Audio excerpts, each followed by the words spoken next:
कौन सा चैप्टर है बायोलॉजी का? सेकंड चैप्टर है। कल हम बताए थे उत्तक के बारे में ना। उत्तक क्या था? कोशिकाओं का एक समूह। तो हम लोग यहाँ पे पादप कोशिका पादप उत्तक स्टार्ट किए हैं। पादप उत्तक में पहले पादप उत्तक का प्रकार है विभजवतकी उत्तक। क्या नाम है इसका? विभजवतकी उत्तक। उच्चारण क्या है इसका? विभजवतकी उत्तक। क्या है?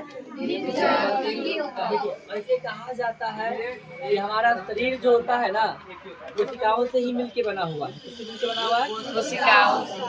अब देखिए, हम लोग गांव में क्या कहते हैं कि गांव में लोग कहता है कि अच्छा व्यवहार बनाएगा तो अच्छा लोग तुमसे मिलेंगे। नहीं कहता है, व्यवहार से लोग तुम्हें खोजेंगे, व्यवहार से लोग तुम्हें जानेंगे, और व्यवहार से ही व्यक्तित्व का निर्माण होता है। व्यवहार से लोगों का व्यक्तित्व का निर्माण होता है। लेकिन लोगों के बॉडी का निर्माण किससे होता है? कोशिकाओं से होता है। किससे होता है? कोशिकाओं से होता है। तो ये हमारे शरीर में कोशिकाओं के समूह होते हैं उत्तक, जो एक ही तरह के कार्यों को संपादित करते हैं, या एक ही तरह से उत्पत्ति जिसकी की जाती है। यह उत्तक जीवित कोशिकाओं से बना होता है। हमारे शरीर में बहुत से उत्तक मरी हुई होती है, और बहुत से उत्तक क्या होती है? जीवित होती है ना? क्या होती है? बहुत सारे उत्तक मरी हुई होती है, और बहुत से क्या होते हैं? जीवित होती है।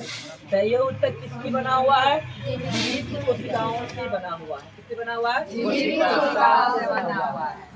क्या है कि इसमें विभाजन करने की क्षमता पाई जाती है। विभाजन दो प्रकार की होती है। इससे पहले मैंने बताया होगा, एक विभाजन का नाम होता है समसूत्री विभाजन, और एक का नाम होता है अर्धसूत्री विभाजन।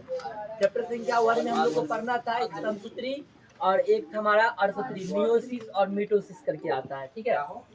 उत्तक की कोशिकाएं छोटी अंडाकार और बहुभुजी होती है। भुजाएं बहुत होते हैं उसके अंदर। क्या होती है? बहुत भुजाएं बहुत छोटी आकार की होती है उत्तक, है ना, की कोशिकाएं, और अंडाकार होती है। किस तरह का प्रकार होता है? अंडा देखिए ना आप लोग, अंडा खाए वो किए होइएगा, है ना। अंडा में प्रोटीन पाया जाता है, पता है ना? Yes sir. अंडा के पीला भाग को एल्बुमिन कहते हैं। क्या कहते हैं? अंडा आप लोग खाए हैं, पीला पीला भाग देखे होइएगा। Yes sir. तो पीली बम देखिए थे, समझे ना? अंडा को फोड़ के रखा है गिलास में, आयो गिलास में जो है सिंपल घोल के रख दिया, और पीने के लिए सिंपल दे दिया, नहाने के लिए अंडा वाला घोल दे दिया था। आप लोग देखिए है क्या, है ना? तो अंडा का पीला भाग क्या कहलाता है? एल्बुमिन कहलाता है। क्या कहलाता है? एल्बुमिन। इसकी कोशिकाएं सेलुलोज की बनी होती है। एल्बुमिन की कोशिकाएं किसकी बनी होती है? सेलुलोज की। किसकी बनी होती है? सेलुलोज। बोलने का पावर नहीं है क्या? किसकी बनी होती है? सेलुलोज। किसकी बनी होती है? सेलुलोज। और आपको मैं बता दूं कि केवल और केवल पौधे में ही सेलुलोज पाई जाती है। हमारे कोशिका के अंदर सेलुलोज नहीं पाई जाती है। पौधा इतना कठोर है सेलुलोज के कारण। हम लोग क्या है, मुलायम नहीं है। हम लोग को एक कट को मारेगा तो दर्द होगा, अब पौधा को मारेंगे तो हमरे दर्द होगा, नहीं होगा? तो वही बात हुआ, पौधे को दर्द नहीं होते हैं, वैसे भी मर्द को दर्द नहीं होता है ना, इसलिए होइएगा। तो पौधे को भी दर्द नहीं होती है। पौधे को दर्द क्यों नहीं होती है बुआरे? क्योंकि उसके बाहरी भाग किसका बना होता है? सेलुलोज। किसकी बना होती है? सेलुलोज। ये घने कणयुक्त कोशिका द्रव्य से भरी होती है। इसमें बहुत सारे कोशिका द्रव्य होते हैं।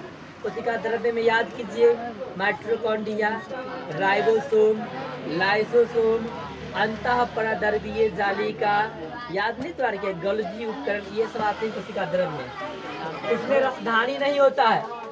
पादप कोशिका में रसधानी पाई जाती है, लेकिन जो हमारे पास विभजवतकी उत्तक है, इसकी कोशिका में रसधानी नहीं पाई जाती है। करा है कि इसमें एक बहुत बड़ा क्या पाया जाता है? केंद्रक। केंद्रक जो होते हैं सभी गुणों को रखते हैं। कोशिकाओं का गुण कहाँ होता है? केंद्रक के अंदर। कोशिका गुण कहाँ होता है? केंद्रक के अंदर। एक बहुत बड़ा केंद्रक पाया जाता है, बहुत बड़ा का। कोशिकाओं के बीच अंतराकोशिकीय स्थान नहीं पाया जाता है। कोशिकाओं के बीच क्या नहीं पाया जाता है? अंतराकोशिकीय स्थान। कहने का मतलब है कि कोशिका जो होंगे, मानिए उत्तक बनाइए, मान लीजिए ये पूरा उत्तक है, जिसमें ऐसे ऐसे बहुत सारे क्या होंगे? कोशिका होंगे। इसके अंदर बहुत सारे क्या होंगे? कोशिका होंगे। तो इन कोशिकाओं के बीच में खाली स्थान नहीं पाया जाता है। कोशिकाओं के बीच खाली स्थान को अंतर कोशिकीय स्थान कहते हैं। मानेंगे ध्यान से, एक थप्पड़ में ना हम पढ़ा रहे हैं तो ध्यान पंखा पर है, पता चल रहा है क्लास में जीवन बर्बाद हो जाएगा ऐसा ही में, है ना? एक बार सुन रही है क्या हम बोल रहे हैं? हम क्या बोले? हम बोले क्या कि ये पूरा उत्तक है। उत्तक किसका बना होता है? कोशिकाओं का। इनके कोशिकाओं के बीच में खाली स्थान नहीं पाए जाते हैं, और खाली स्थान को ही हम लोग बोलते हैं अंतर कोशिकीय स्थान। क्या कहते हैं? अंतर कोशिकीय स्थान। तो ये विभज्योतिकी उत्तक की मतलब उत्तक में कोशिकाओं के बीच में अंतर कोशिकीय स्थान नहीं पाया जाता है। अब विभज्योतिकी उत्तक कितने प्रकार के होते हैं? 3। सिसर्स विभज्योतिकी उत्तक, एपिकल कहते हैं इसको। क्या होते हैं? एपिकल। विभज्योतिकी उत्तक लेटेरल कहा जाता है। क्या कहा जाता है? और अंतर्वेशी इंटरकलेरी कहा जाता है। क्या कहता है इसको? ये 3 प्रकार का पाया जाता है विभज्योतिकी उत्तक। चलिए, तो रेंडमली मैंने इसको खत्म कर दिया। अगले टॉपिक पर हम लोग बात करते हैं। इसको मिटाइए आगे से, छोड़ दे।